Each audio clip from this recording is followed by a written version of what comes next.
औज़ुबिल्लाहि मिनश्शैतानिर्रजीम बिस्मिल्लाहिर्रहमानिर्रहीम। प्यारे बच्चों, आज का लेक्चर जो है हम इसमें ये इलेक्ट्रॉनिक कॉन्फ़िगरेशन के हवाले से आपको ये थोड़ी सी जानकारी दे देंगे। चूँकि इलेक्ट्रॉनिक कॉन्फ़िगरेशन जो है, इलेक्ट्रॉन्स जो है they are present outside the nucleus, तो इनकी डिस्ट्रीब्यूशन के हवाले से हम आपको ये थोड़ा अहवाज़ प्रिंसिपल के बारे में बताएंगे कि अहवाज़ जो एक साइंटिस्ट है जर्मन के, उसने बिल्ड किया है कि how to know the electronic configuration of these atoms. तो इसमें हम ये इलेक्ट्रॉन की एनर्जी के हवाले से एक स्केच बनाएंगे जो मैंने यहाँ बोर्ड पे बनाया है, आपके बुक पे भी है, कि पहले इलेक्ट्रॉन कहाँ जाता है, फिर कहाँ जाता है, फिर कहाँ जाता है। तो ये इलेक्ट्रॉनिक बिल्ड अप जो है वो कैसे होता है, मैंने पहले भी बताया आपको, जो कि मॉलिक्यूल वर्ल्ड जो है, एटॉमिक वर्ल्ड जो है, सब एटॉमिक पार्टिकल्स जो है, हर एक ट्राई करता है कि to get the minimum energy. It is not just like human beings, they always try to get maximum energy, but the molecular world and the atomic world, they try to get the minimum energy. They are stable in their lowest energy in their ground state. इसी तरह हमने ये आपको ये दो चीज़ें यहाँ board पे मैंने ड्रा किए हैं। एक तो मैंने ये आवाज़ स्केच यहाँ बना लिया कि जो आपकी बुक पे भी है, ये इलेक्ट्रॉन पहले कहाँ जाता है, एरो हेड्स यहाँ दिखाते हैं आपको। For example the first ball that is 1s orbital, पहले इलेक्ट्रॉन वहाँ जाएगा, जब वो फिल अप हो जाएगा then it will go to 2s।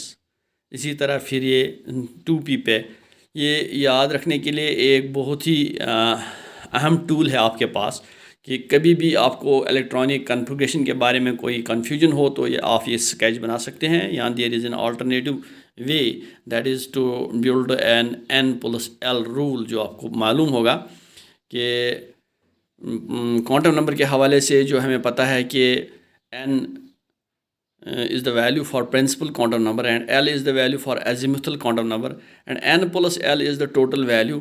Principal quantum number का क्या वैल्यू होगा उस इलेक्ट्रॉन का, और azimuthal quantum number subsidiary quantum number जो है उसका वैल्यू क्या होगा।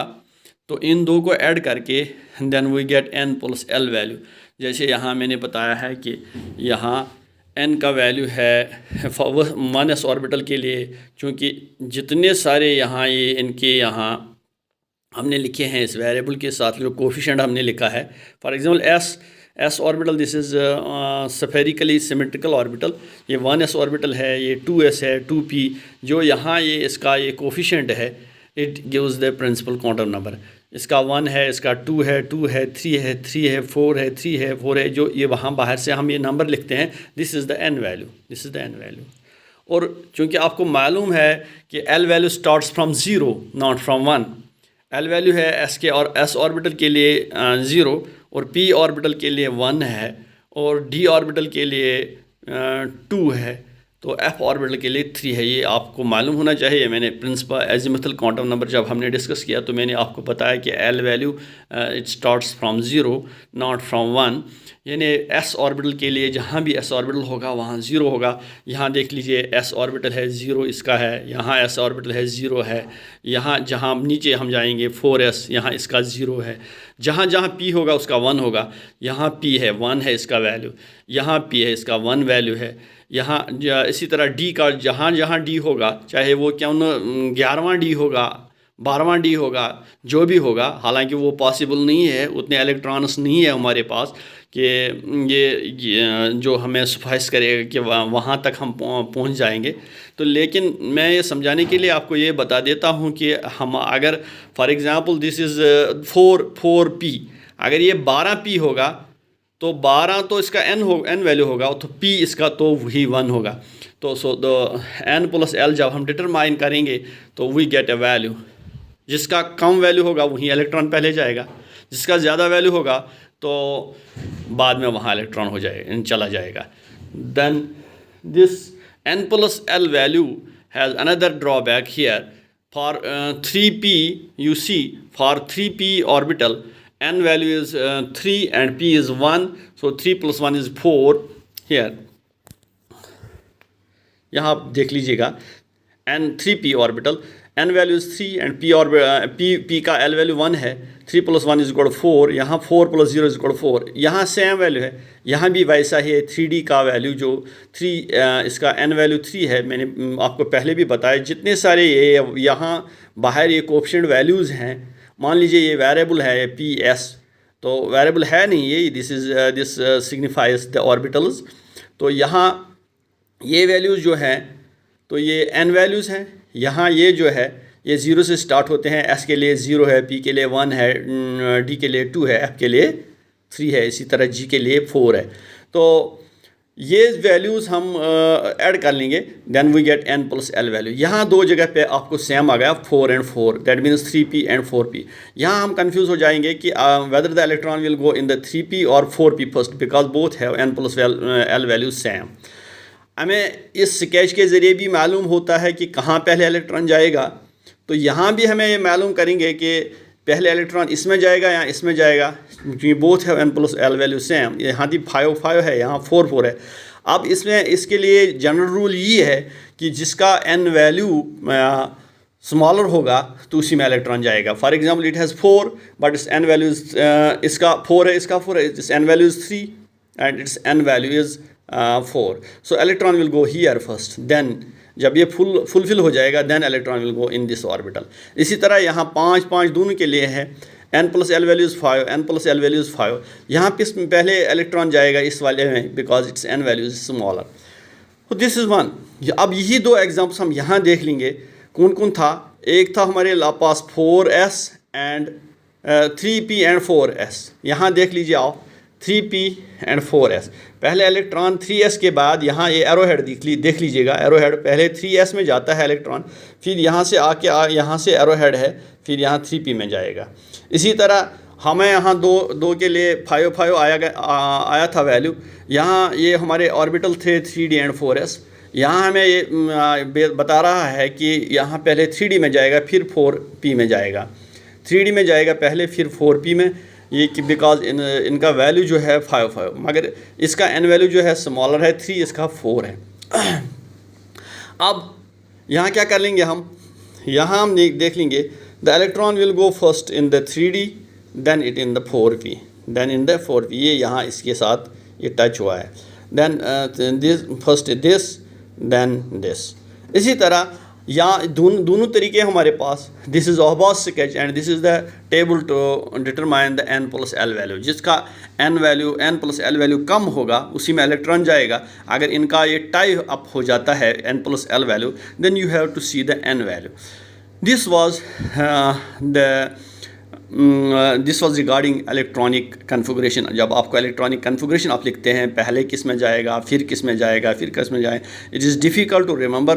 तो ये एक स्केच 1-2 बार बना दीजिएगा, तो ट्राई कर लीजिए और n प्लस l वैल्यू का ये टेबल बना दीजिएगा, तो फिर आपको खुद ब खुद मालूम हो जाएगा कि इलेक्ट्रॉन पहले कहाँ जाता है, बाद में कहाँ जाता है। तो कहाँ ये इलेक्ट्रॉन, तो it is actually a practical aspect, practically it has been determined. Then this sketch and this n plus l value, they are it is theoretical explanations where the electron goes first, पहले कहाँ जाता है फिर कहाँ जाता है।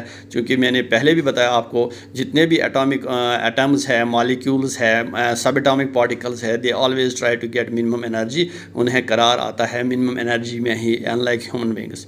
तो जितनी इनकी एनर्जी कम होगी उतने ये ग्राउंड स्टेट में रहेंगे, उतने ये स्टेबल हैं, तो उतने ये सेटिस्फाइड हैं। सो लिहाजा they are it is better for them to remain in the ground state. अगर उनकी एक्साइटेशन हो जाती है, कोई एनर्जी एब्जॉर्ब कर लेते हैं, फिर तो ये इनकी एक्साइटेशन हो जाती है, इलेक्ट्रॉन दूसरे शेल में चला जाता है, तो वो आगे आप पढ़ेंगे फिर मॉलिक्यूल जो केमिकल बॉन्डिंग है वहाँ दूसरे कॉन्सेप्ट आ जाते हैं। लेकिन एटॉमिक स्ट्रक्चर के हवाले से ये बहुत बड़ा इम्पॉर्टेंट टॉपिक है कि इलेक्ट्रॉनिक कन्फिग्रेशन को समझने के लिए।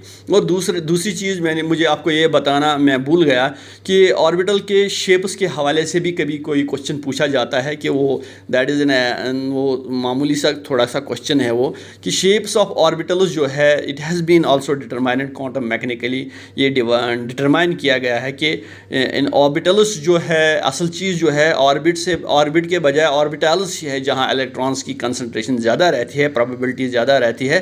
तो जो ये ऑर्बिट का कॉन्सेप्ट है दैट इज़ द रेडियल मतलब distance of the electrons away from the nucleus.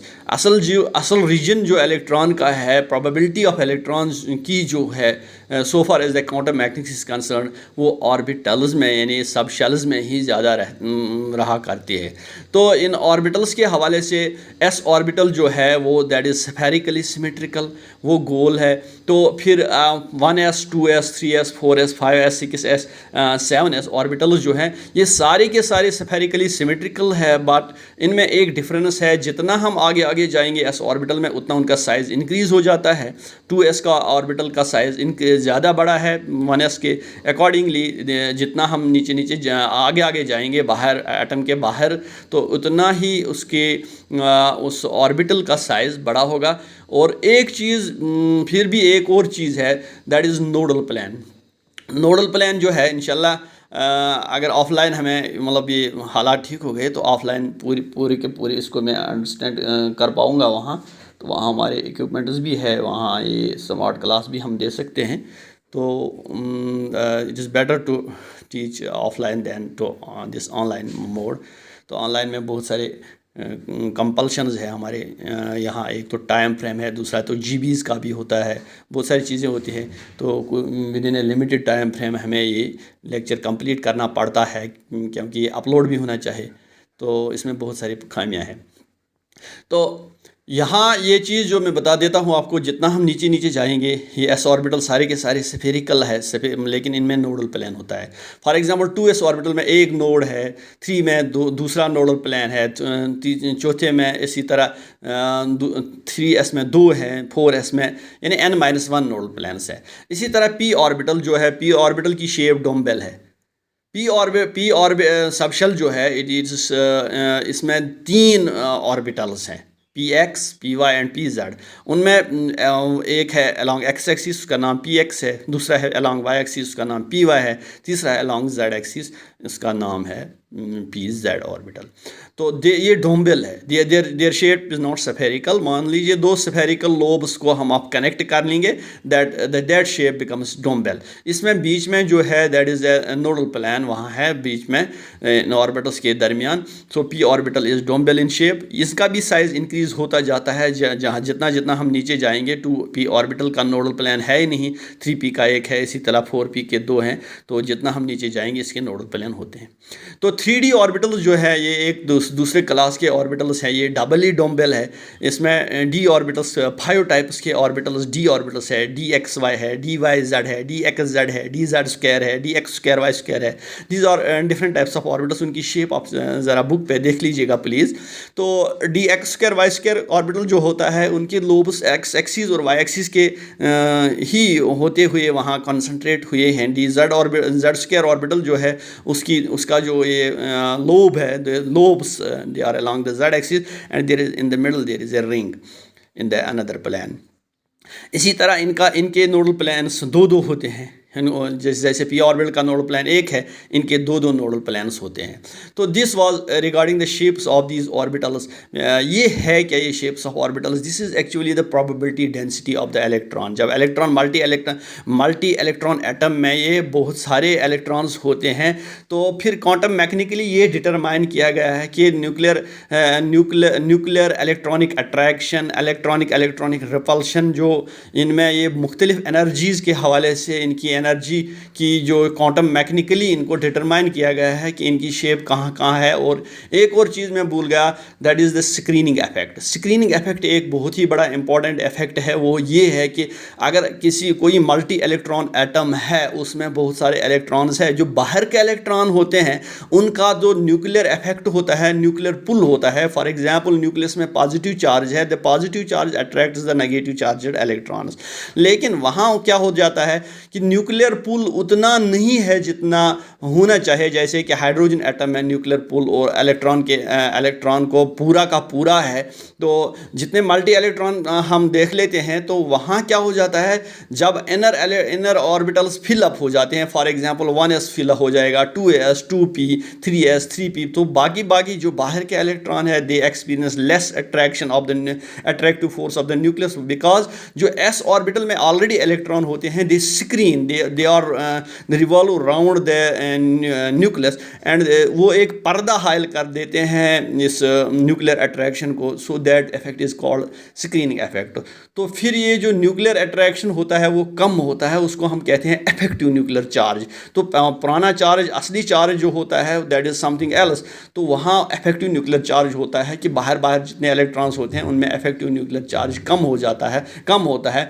तो एस ऑर्बिटल जो है वो ज़्यादा स्क्रीन कर लेता है, because it is spherically symmetrical, इसकी पेरिफेरी जो ज़्यादा बाहर नहीं है। तो पी ऑर्बिटल चूँकि उसके लोब्स हैं उसमें स्क्रीनिंग इफेक्ट उनका कम होता है, डी ऑर्बिटल के और ज़्यादा बड़े लोब्स हैं उनका स्क्रीनिंग इफेक्ट और कम है। और ये बात भी आप याद रख लीजिएगा, जिन ऑर्बिटल्स के ज़्यादा नोडल प्लेन्स होंगे वो ज़्यादा फॉर एग्जांपल 2s का एक नोडल प्लेन है, 7s के 6 नोडल प्लेन्स है, जितने ज़्यादा नोडल प्लेन्स होंगे उतना इफेक्टिव न्यूक्लियर चार्ज कम होगा, उतनी स्क्रीनिंग उतना वो बाहर ऑर्बिटल होगा, उतनी जितना ऑर्बिटल बाहर होगा उतनी एनर्जी उसकी ज़्यादा होगी। तो स्क्रीनिंग के हवाले से जो इनर वाले ऑर्बिटल्स है उनकी स्क्रीनिंग ज़्यादा है, बाहर वाले ऑर्बिटल्स की स्क्रीनिंग कम है। बस आज इतना ही।